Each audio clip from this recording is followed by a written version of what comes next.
तुम्ही काय राहणार आहेत का? जायचं सगळ्यांनाच आहे, प्रवास सगळ्यांचाच आहे, यशस्वीरित्या प्रवास त्याचा होतो जो प्रवासामध्ये मला कुठेतरी थांबायचं आहे याचं स्मरण ठेवतो. प्रवास कोणाचा यशस्वी होतो? मला कुठल्या तरी स्टेशनला उतरायचं आहे याचं स्मरण जो ठेवतो ना, त्याचा प्रवास यशस्वी होत असतो. जाणं प्रत्येकाला आहे. ज्याचा अभ्यास झालाय तो आतुरतेने परीक्षेची वाट पाहत असतो. हे कधी येऊ द्या, कोणत्याही वेळेला येऊ द्या, ज्या कामानिमित्तानं मला भगवंताने या ठिकाणी पाठवलेलं आहे ना, ते काम, ते कार्य जर माझ्याकडून होत आहे, देवाचं देशाचं धर्माचं कार्य जर होत आहे, तर हे देवाचं देशाचं आणि धर्माचं कार्य होत असताना जर मृत्यू आला तर आमच्यासारखा भाग्यवान कोणच नाही आहे. आमच्यासारखा भाग्यवान कोण नाहीये. नको ती कर्म, नको ते विचार, नको ती वासना आणि नको ते विषय घेऊन उभा राहून त्या वेळेला नको त्या पद्धतीने मृत्यू येण्यापेक्षा जर मृत्यूचा सोहळा आम्हाला करायचा असेल ना, तर आम्ही प्रत्येक वेळेला चालता बोलता उठता बसता अखंड भगवंताचं नामस्मरण केलं पाहिजे. अखंड नामस्मरण केलं पाहिजे. जाणं प्रत्येकाला जावंच लागणार आहे. जाण्याच्या आधी आम्हाला काय करायचंय? असाध्य ते साध्य करिता सायास कारण अभ्यास तुका म्हणे, आणि तो अभ्यास आम्हाला करायचा आहे. आम्ही बोलतोय, चालतोय, सगळं काही क्रिया करतोय, सगळं काही कार्य करतोय, पण हे स्मरणात ठेवलं पाहिजे, चाले हे शरीर कोणाचे, सत्य कोण बोलवी ते हरिविणा. कोण बोलवी ते हरिविणा? देखवी ऐकवी एक नारायण तयाचे भजन चुकू नका. बरं का? आम्हाला जो पाहायला लावतोय, ऐकायला जो सामर्थ्य देतोय, बोलायला जो सामर्थ्य देतोय, हातापायाला क्रिया करण्यासाठी, कर्म करण्यासाठी जो सामर्थ्य देतोय, काय म्हणतात संत जगद्गुरु तुकोबा? तयाचे भजन चुकू नका. साधं अतिशय सोपं एक उदाहरण त्यासाठी दृष्टांत दिलंय बघा. तिचभर पोट भरावा म्हणून आपण कोणाच्याकडे तरी काम करतोय, कोणाकडे तरी काम करतोय आपण, बरोबर आहे की नाही? कोणाचं तरी काम करतोय, कोणाकडे तरी काम करतोय. बरं, मला 2 पैसे मिळावेत म्हणून जर काकांकडे मी कामाला गेलो, काका सांगतात बाबा अमक्या अमक्या ठिकाणी असं असं हे जरा काम आहे एवढं फक्त सांगितलं. काय काम माहिती नाही. काकांकडे गेल्यानंतर मग काकांनी काय केलं? हे हा पावरा घे, हा पिकावून घे, हा गमेला घे. बरं का? हा पावरा घे, हा पिकावून घे, हा गमेला घे, आणि आपल्या माळावर चल, बरं शेतावर चल. ही खांड गेले ना, झाली का सुरुवात? परे बिरे खांड बिंड काही बांध बिंद होईल. आता समजा कडधान्य काढल्यानंतर नाही का होईल नाही का? बरं, मग ते काम कुठपर्यंत? ते काम मी तिथपर्यंत करतो जोपर्यंत काका सांगत नाही थांब म्हणून, कारण त्यांच्या कामाला आलोय मी. काम संपल्यानंतर पैसे देणार आहेत, तेवढ्या वेळा पुरता का न होईना, पण हे शरीर मी त्यांना अर्पण केलंय. काय सांगितलंय बघा? जो अन्न देतो उदराशी, शरीर विकावे लागे त्यासी, मग मा जेणे घातले जन्मासी, त्यासी कैसी विसरावे. हे टिचभर पोट भरण्यासाठी जो आम्हाला अन्न देतो, अन्नाची व्यवस्था करतो, 4 पैसे देतो, त्याला जर आम्ही दिवसभरासाठी शरीर अर्पण करून टाकतो, हे शरीरच ज्या देवाने आम्हाला दिलेलं आहे त्या देवाला विसरून चालेल का? चालेल? जेणे घातले जन्मासी त्यासी कैसे विसरावे. नेमकं होतंय काय माहितीये का? आम्ही संसारामध्ये अधिक करून अडकलो ना, आम्ही फक्त आणि फक्त संसाराचाच विचार केला ना, की आमच्या डोळ्यावर भ्रमाची पट्टी निर्माण होते. म्हणून जगद्गुरु तुकोबा म्हणतात, नये डोळे धुरे आहे ना, क्षणक्षण हाची करावा विचार, तरावा या पार भव सिंधू, नासिवंत देह जाणार सकळ आयुष्य खातो काळ सावधान, संत समागमे धरावी आवडी, करावी तातडी परमार्थाची, तुका म्हणे इह लोकीचे व्यवहारे, काय नये डोळे धुरे भरून राहो. आमच्या डोळ्यामध्ये भ्रमाचा धूर आहे, अज्ञानाचा धूर आहे, अंधश्रद्धेचा धूर आहे, आमच्या डोळ्यामध्ये मायेचा धूर आहे, आमच्या डोळ्यामध्ये देहबुद्धीचा धूर आहे. तो धूर आम्हाला काढता आला पाहिजे. नाही कुणाचे कोणी तुझे नव्हे रे कोणी, अंतीच असेल एकला रे प्राण्या माझे माझे म्हणून, बंधू कोणाची बहीण कोणाची कोण कोणाचे सगळे सोयरे, मेल्या पाठी सर्वच राहील, तुटतील धागे दोरे प्राण्या माईचा बाजार. दो दिवसाची तुझी जवानी नाही पुढे टिकणार रे, वृद्धपणे येता जवळी वैद्य काय करणार, प्राण्या मायेचा बाजार. 2 दिवसाची, म्हणून आपण नेहमी बोलतो की नाही, किती पण काही केलं तरी माणूस शेवटी 2 दिवसाचा बोलतो ना मौली, आपण नेहमी बोलतो की नाही 2 दिवसाचा पाहुणा. ते 2 दिवस कुठलं बरं? आयुष्यात फक्त 2च दिवसाची नोंद महत्वाची असते आमच्या, एक जन्मतारीख आणि एक ते 2 दिवस. बरं का? सोहळे फक्त महत्वाचे 2च. परत एकदा, सोहळे महत्वाचे 2च, एक जन्म आणि एक मृत्यू. जन्माचा सोहळा कसा झाला आपल्याला माहिती आहे. बर्फी वाटली ती का पेढा वाटला होता बरं? त्या टायमाला कसली बर्फी ना पेढा, गुळ साखर काय. तिसऱ्या दिवशी का सुतेरा का सुंटवाडा काहीतरी बोलतात ना ते, बरोबर ना. 5व्या दिवशी काय घुगऱ्या का, हा. आणि 12व्याला असू द्या, चला ठीक आहे, हरकत नाही. 12व्या दिवशी, 12व्याला नाही, 12व्या दिवशी बारशाला हे 13व 12व अंत्येष्टी, 10वे 11वे 12वे 13वे अंत्येष्टी. हे 2 सोहळे महत्वाचे आहेत. 2च दिवसाची नोंद असते, एक येणारा आणि एक जाणारा. मग मधल्या काळामध्ये काय असतो? उपद व्याप. काय याचं त्याला, त्याचं याला, याने हे घेतलं त्याने ते घेतलं, त्याचं परत करायचंय, त्याच्याकडून घ्यायचं आहे, हेच ना. मधल्या काळामध्ये काय आहे? जन्म आणि मृत्यू हे 2 दिवस जर सोडले तर मधल्या काळाला म्हणतात आयुष्य. त्या आयुष्यामध्ये काय आहे? जर त्या आयुष्यामध्ये आम्ही देवाचं विस्मरण म्हणजे देवाचं स्मरण केलं नाही, अनितीने जगलो, अनितीने वागलो, नको त्या पद्धतीने स्वैराचार जर केला, हिंसाचार, भ्रष्टाचार, अत्याचार जर केला, बरं का, नको त्या पद्धतीने जर वागलो, तर त्याला म्हणतात आयुष्य खातो काळ. काय म्हणतात त्याला? आयुष्य खातो काळ. पण जर आम्ही धर्माचरण केलं, नीतीने वागलो, नीतीने जगलो, देव कार्य केलं, धर्म कार्य केलं, तर तो आयुष्य आमचा सार्थकी लागला जातो. काळ खात नाही, सार्थकी लागला जातो. त्या आयुष्याची नोंद केली जाते, नोंद केली जाते, पुण्यकर्मासाठी नोंद केली जाते त्या ठिकाणी. बरं का? पुण्यकर्मासाठी नोंद केली जाते. आणि म्हणून ठीक आहे ना, जोपर्यंत आम्हाला कळत नाही, आम्हाला मार्गदर्शन नसतंय, तोपर्यंत आमच्याकडून वाईट कर्म घडतात. माणूस आहे, चुकतो. आता जरा बरं वाटलं असेल, माणूस आहे, चुकतो. काय चुकी होणार ना. देवादिकांचा जर आम्ही विचार केला, साधू महांतांचा, ऋषींचा जर विचार केला आम्ही, तर काय काय आहे, कितीतरी ऋषी असे आम्हाला पाहायला मिळतात का चुका नाही, डायरेक्ट खिळे. काय माऊली? काही तर असे पाहायला मिळतात की ठीक आहे, सुरुवात त्यांची कशी असते, परमार्थ करायचं, भक्ती करायची, देव कार्य करायचं, आणि त्याच्यातून मग मार्ग फुटतात. बरं का माऊली? तुम्हाला देवाकडे जायचंय, रिद्धी सिद्धीकडे जायचंय, की अजून कुठल्या मार्गाला जायचंय, ते नंतर फाटे फुटतात. काही वेळेला आम्ही कार्य करता करता पटकन बोलून जातो, अरे माझ्या मनात जसं येतं ना तसंच होतंय. काही वेळेला काहींना एवढी प्रचिती असते की जसे बोलतात तसं होतंय. हे सगळं सामर्थ्य असतंय, हे सगळे मार्ग आहेत, आणि त्या मार्गावर प्राप्त झालेली ती सिद्धी आहे. तिला जवळ ठेवायची का हाकलून लावायची हे आमच्यावर आहे. काही लोक तपश्चर्या करतायत उद्धार होण्यासाठी, साधना करतायत उद्धार होण्यासाठी. काही लोक तपश्चर्या करतायत आपली मनाची इच्छा पूर्ण करण्यासाठी. काही लोक तपश्चर्या करतायत अशी काही सिद्धी प्राप्त करून घ्यायची, असं काही वर प्राप्त करून घ्यायचा की फक्त मीच मोठा झालो पाहिजे, मीच मोठा झालो पाहिजे. बरं का? तुम्ही जी साधना करताय ना, त्या साधनेचं फळ तुम्हाला मिळणारच. बरं का? काम केलं म्हटल्यानंतर फळ मिळणार आहे ना माऊली? काम केलं म्हटल्यानंतर फळ मिळणार आहे ना. गवंडी काम करणाऱ्यालाही फळ मिळतंय, सुतार काम करणाऱ्यालाही फळ मिळतंय, प्लंबिंग काम करणाऱ्यालाही फळ मिळतंय, मोबदला मिळतोच ना. कलर काम करणाऱ्यालाही मिळतोच मोबदला, फक्त त्यांचं काम वेगळं आहे. तसं इथे आध्यात्मिक क्षेत्रामध्येही तसंच आहे.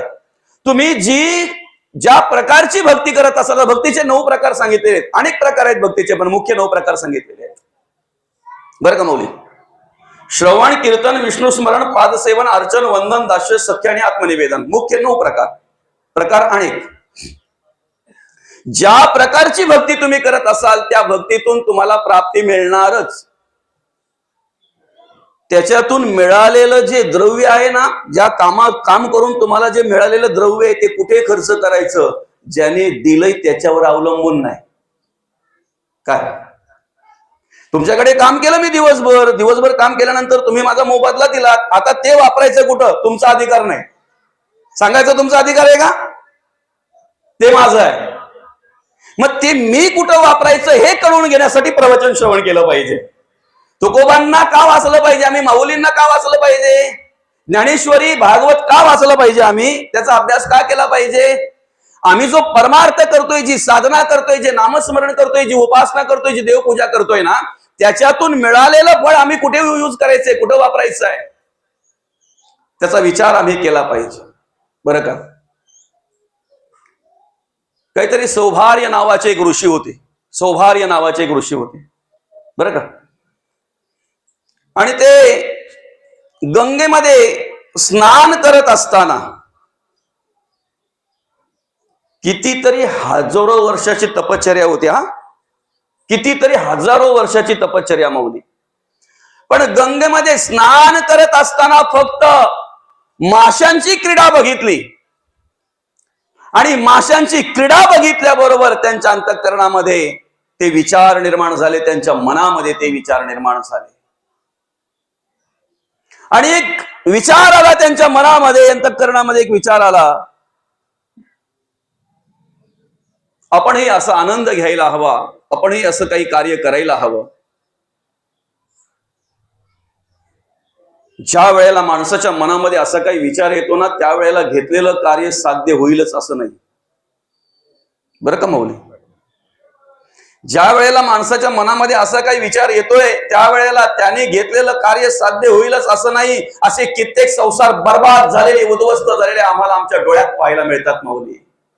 ज्या वेळेला अर्ध्यावर माणसाच्या अंतःकरणामध्ये अशी वासना निर्माण होते ना, असा विचार निर्माण होतो ना, त्यावेळेला त्याची स्वतःची मुलं बाळ, स्वतःची बाई, स्वतःची घरदार, स्वतःचा कुटुंब, बघा काय अवस्था पाहायला मिळते.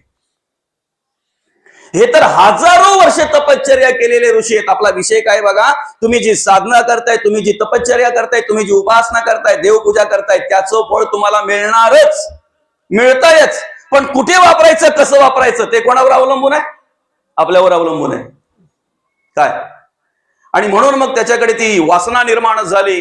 आणि वासना निर्माण झाल्याबरोबर एवढा मोठा ऋषी म्हणजे तो काय असा उशीत पळेगाव दानभाऊ फिरत बसणार आहे का? कोणी देतय का बघू? अहो, राजाकडे गेला तो, राजाच्या पुढ्यात जाऊन बसला, राजाने आदरातिथ्य केलं. एवढा मोठा ऋषी आलेला आहे, त्याला काय माहिती कशा निमित्तानं आलंय. त्या चांगल्या प्रकारे पाहुणचार केला त्याचा. आणि मग राजाने विचारलं, कसं येणं झालं महाराज? म्हणे सगळी तयारी मी केलेली आहे. बेंजोवाले बघितलेत, स्पीकरवाला बघितलाय, काय वराडी मंडळी तयार आहे. नाचायचं कोणी, गाणी बोलायच्या कोणी, धवला गायचे कोणी, सगळं काही झालेलं आहे. बरं का? कुठं कार्यक्रम करायचा काय, सगळं झालेलं आहे. म्हणजे जवळजवळ तयारी झालेली आहे, फक्त थोडी तयारी बाकी आहे. म्हणे काय, वधूचा शोध चालू आहे. दादा, याला सगळी तयारी नाही म्हणत, याला असं म्हणतात सगळीच तयारी बाकी आहे. काय याला काय म्हणतात? सगळीच तयारी बाकी आहे. पण सांगण्याची पद्धत बघा काय, सगळं काही झालंय, फक्त वधू नाही. राजा म्हणतो, ठीक आहे ना, तुम्हाला वधू पाहिजे ना, बघू ना आपण कुठेतरी, बघू आपण कडवलीला जाऊ, वासिमला जाऊ, आसनगावला जाऊ, तिकडे शापूरमध्ये बघू, नाहीतर तिकडे अजून जाऊ आपण, मुंबई सारख्या ठिकाणी कुठेतरी मिळेलच. एवढ्या लांब लांबचे पत्ते का द्यायला लागलं माहितीये का? एक तर हा ऋषी म्हणजे ना घर ना, समजतंय ना, एक तर वृद्ध आहे, वृद्धापकाळ आहे. म्हणजे जवळजवळ निम्म फॉर्म भरले, निम्मेपेक्षा जास्त फॉर्म भरलाय, थोडासा सोडवायचा बाकी राहिलाय फक्त. कधी सही होईल शेवटची सांगू शकत नाही. समजतंय ना? म्हणून लांब लांबचे पत्ते दिले त्याने. पण तेवढ्यात त्या ऋषीने काय सांगितलं माहितीये का राजेसाहेब? काय म्हणतात ना, काकेत कळताना गावाला वळसा. काय म्हणाला तो? काकेत कळताना गावाला वळसा. कशाला गावाला वळसा घेता? कशाला गावाला वळसा घेता? अहो 60 मुली आहेत तुमच्या. किती त्या राजाला मुली? 60 मुली आहेत. काय त्यापैकी एक पण नाही? राजा चिंताग्रस्त झाला. राजा विचार करायला लागला आणि मनातल्या मनात विचार करायला लागला. एकतर धरणादार, राहायची व्यवस्था नाही, खायची व्यवस्था नाही, बरं का, जगण्याची व्यवस्था नाही, नाही संपत्ती, नाही प्रॉपर्टी, नाही जागा जमीन, नाही घरदार, वृद्धाप काळ आहे, वृद्धाप अवस्था आहे, बरं का. नाही म्हणजे त्यांचं संपल्यानंतर चालू करू का म्हटलं? असं काय नाही, वृद्धाप काळ आहे. आणि अशा अवस्थेमध्ये मग याला मुलगी द्यायची कशी? पण मग राजाने त्या ठिकाणी सांगितलं, म्हणे ठीक आहे महाराज, तुमची जर इच्छा आहे ना तर आपण एक काम करूया, माझ्या 60च्या 60 मुलींना तुमच्याकडे पाठवतो. राजाने स्वतःवर ठेवलं नाही. 60च्या 60 मुलींना तुमच्याकडे पाठवतोय. जी मुलगी तुम्हाला वरेल तिच्याशी तुमचं लग्न करून देईल. राजा बाजूला झाला. राजाने 60च्या 60 मुलींना त्या ऋषीकडे पाठवले. पण ऐका, मुली तिथे येईपर्यंत ऋषीने आपल्या योग बलाने तारुण्यमध्ये प्रवेश केला. अगदी सुंदरता, एकदम अगदी पाहायला एकदम एकदम एकदम सुंदर मुलगा आणि तरुण मुलगा. म्हणजे त्याने आतापर्यंत हजारो वर्ष तपश्चर्या केलेलं, ती काही साधना आहे, ते काही फळ आहे, जी काही मिळालेलं ना ते सगळं त्याच्यासाठी वापरलं. आणि सगळ्या मुली ज्या वेळेला आल्या ना माऊली, त्यावेळेला 60च्या 60 मुलींना तो आवडला. ऊपरवाला देता है तो छप्पर फाडके. काय 60च्या 60 मुलींना आवडला. काही वेळाने राजा ज्या वेळेला त्या ठिकाणी आला त्यावेळेला राजाच्या मनामध्ये असा विचार आला की एकही मुलगी त्या ठिकाणी पसंत करणार नाही, बरं का. पण ज्या वेळेला राजा त्या ठिकाणी आला त्या ठिकाणी ज्या आसनावर ते वृद्ध ऋषी बसले होते त्याच आसनावर एक तरणा ताठ सुंदर तरुण बसलेला दिसला. आणि राजासाहेब विचारतायत त्या तरुणाला, हे दादा, हे तुम्ही कधी आला? तुमचं आगमन कधी झालं इथे? इथे एक ऋषी बसले होते, वृद्ध होते, कुठे गेले ते? त्यावेळेला त्या ऋषीने सांगितलं, मीच आहे तो, मीच आहे तो. तू काय म्हणाला होतास? एक मुलगी, कुठलीही जी मुलगी तुम्हाला पसंत करेल, जी वरेल, तिच्याशी लग्न तुमचं लावून देईन. तुझ्या 60च्या 60 मुली माझ्याशी लग्न करायला तयार आहेत. आता काय करशील बोल. आता ते लग्न पण राहू द्या बाजूला, नाही तर मग तुम्ही लग्नाला जाईल, तिकडे हळद लावायला जाईल, काही साखरपुड्याला, काही काय काय काय काय त्या सगळं बाजूला राहू द्या. आपला विषय फक्त एवढाच आहे, हजारो वर्ष तपश्चर्या केलेली बळ वापरलं कुठे? कुठे वापरलं? म्हणून आम्हाला समजलं पाहिजे की आम्ही काय करतोय. आम्हाला समजलं पाहिजे आम्ही काय करतोय, बरं का. जर आम्ही आमच्या आयुष्यामध्ये भगवंताने दिलेलं बळ नको त्या ठिकाणी जर वापरत असू, नको त्या कारणास्तव, नको त्या कामासाठी जर वापरत असू, तर ऐका, आम्हाला काहीही मिळणार नाही, काहीही परिवर्तन होणार नाही, काहीही परिवर्तन होणार नाही, बरं का माऊली. देह नाशिवंत आहे, जाणार आहे. आयुष्य खातो काळ सावधान, देह जाईल जाईल याशी काळ वा खाईल. नाशिवंत देह जाणार, सकळ आयुष्य खातो काळ सावधान. पालण्यात असलेल्या त्या मुलाला मदालसा माता उपदेश करतायत आणि उपदेश करताना काय म्हणतायत? हा देह नाशिवंत, मलमूत्राचा बाधा, वरी चर्म घातले रे, कृमी कीटकांचा साधा, रव रव दुर्गंधी रे, अमंगळ तिचा बाधा, स्मरे त्या हरिहरा शरण जाई गोविंदा. या देहाचा भरवसा पुत्र न धरावा ऐसा, माझे माझे म्हणून या बहु दुःखाचा वळसा, बहुत ठकियेले मृग जळाच्या आशा, तृष्णा सांडून या योगी गेले वनवासा. आम्ही ज्याच्या बळावर या ठिकाणी कार्य करतोय ना ते आमचं आहे का? फक्त निवांत बसून विचार करा, बरं का. आणि ज्या वेळेला आम्ही निवांत बसून आमच्या हिताचा विचार करतोय ना त्यावेळेला डोळे उघडताना आमच्यामध्ये परिवर्तन झालेलं पाहायला मिळायला पाहिजे. तर तो आत्मबोध झाला किंवा तेवढा आत्मसाक्षात्कारने आम्ही विचार केला असं म्हणायला हरकत नाही. काय एक वाल्याकुलीचा जर आम्ही विचार केला, एक वाल्याकुलीचा, तर बघा, वाट सोरूंना मारणं, वाट सोरूंना लुबाडणं, त्यांच्याकडून जे मिळेल त्याच्यावर उदरनिर्वाह करणं, हे कार्य वाल्याकुलीचं, बरं का. आतापर्यंत अनेक भेटले, कोणी आत्मबोध केला नाही, कोणी काही कुठल्याही प्रकारे त्याला मार्गदर्शन केलं नाही, फक्त आपला द्रव्य वाचवण्यासाठी प्रयत्न केला, आपला जीव वाचवण्यासाठी प्रयत्न केला. पण नारदाच्या रूपाने त्याला सत्संग झाला. सत्संग झाल्यानंतर त्याला विचारलं, काय करतोय, कोणासाठी, कशासाठी, जाऊन विचारलं. कथा खूप मोठी, आपण पुढे जाऊ.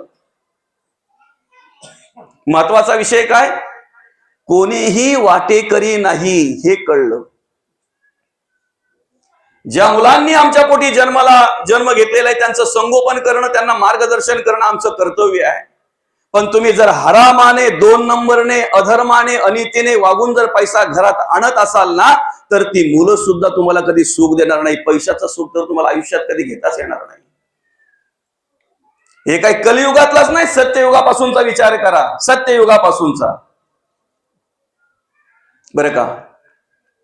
नीतीने वागा, नीतीने जगा, नीतीने कार्य करा, धर्माचरण करा. भगवंत सांभाळ करतोय तुमचा, तुम्हाला सांभाळणारा पांडुरंग परमात्मा आहे.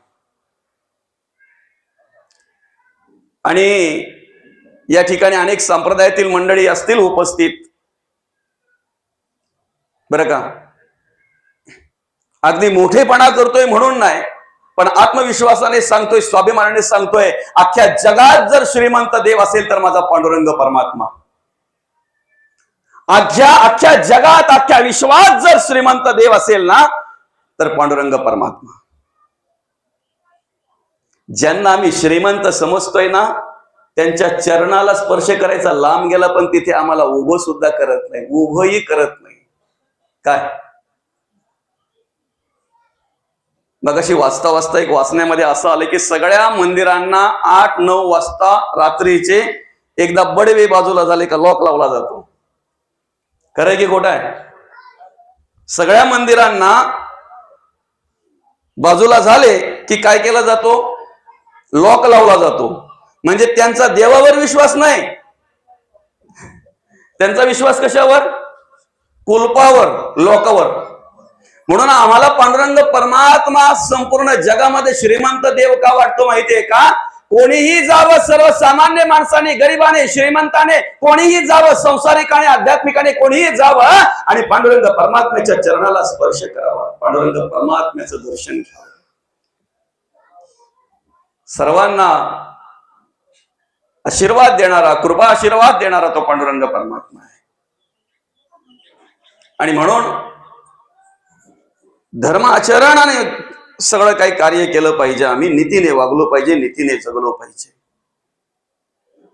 त्याला आत्मबोध झाला, कोणीही वाटेकरी नाही समजलं, कोणीही वाटेकरी नाही समजलं. आणि मग तो आला, साष्टांग नमस्कार घातला आणि मग सांगितलं नारद मुनींना, आता माझा उद्धाराचा मार्ग सांगा, माझा उद्धार कशात आहे ते सांगा.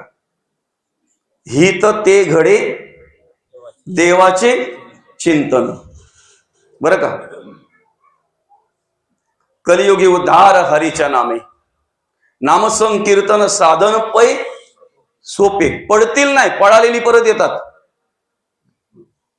जळतील पापे जन्मांतरीचे, जळाले विषय संपला. पापे जळतील, फक्त काय करा, देवाची येद्वारी उभा क्षण भरी तेणे मुक्ती चारही साधी येल्या. हरिमुखे म्हणा, हरिमुखे म्हणा, पुण्याची गणना कोण करी. आम्हाला फक्त भगवंताचं नामस्मरण करायचं आहे. बसताना वाल्या कोली म्हणून बसला. ऐका, आम्ही ज्या वेळेला पूजेला बसतोय ना, आम्ही ज्या वेळेला उपासनेला बसतोय ना, ज्या वेळेला आम्ही देवपूजा करतोय ना, त्या वेळेला आसन घालताना एक पाहिजे, त्या आसनातून तिथून उठताना, त्या साधनेतून उठताना वेगळं स्वरूप आमचं पाहायला मिळालं पाहिजे, परिवर्तन झालं पाहिजे. आणि परिवर्तन जर होत नसेल तर आम्ही विचार केला पाहिजे, आम्ही जी साधना करतोय ती मनापासून की देहापासून, ती मनाने की शरीराने. ज्या वेळेला आम्ही शरीराने साधना करतोय त्यावेळेला परिवर्तन दिसत नाही. ज्या वेळेला आम्ही शरीराने देवपूजा करतोय त्यावेळेला परिवर्तन दिसत नाही. पण ज्या वेळेला आम्ही मनापासून उपासना करतोय, मनापासून साधना करतोय ना, त्यावेळेला परिवर्तन दिसल्याशिवाय राहत नाही. ऐका, आसन घालताना वाल्या कोली म्हणून आसन घातलं, पण ज्या वेळेला आसन आसनातून उठले ना, मुक्त झाले ना, वेगळे झाले ना, त्यावेळेला वाल्मिक म्हणून त्या ठिकाणी परिवर्तन झालेलं पाहायला मिळालं. वाल्मिक, वाल्याचा वाल्मिक. आम्ही सुद्धा उपासना करतोय कशासाठी? आम्ही देवपूजा करतोय कशासाठी? आम्ही तीर्थक्षेत्री जातोय, आम्ही मंदिरामध्ये जातोय, आम्ही देवलामध्ये जातोय, आम्ही हरिनाम सोहळे आयोजित करतोय, आम्ही कीर्तन श्रवण करतोय, आम्ही प्रवचन श्रवण करतोय, आम्ही काकडा करतोय, आम्ही हरिपाठ करतोय, आम्ही देवाचं भजन करतोय, आम्ही कीर्तन करतोय, आम्ही देवाचं स्तवन करतोय, नामस्मरण करतोय. कशासाठी? आमच्यामध्ये बदल घडावा म्हणून, आमच्यामध्ये परिवर्तन घडावा म्हणून. मग मनापासून विचार केला पाहिजे, तो परिवर्तन होईल.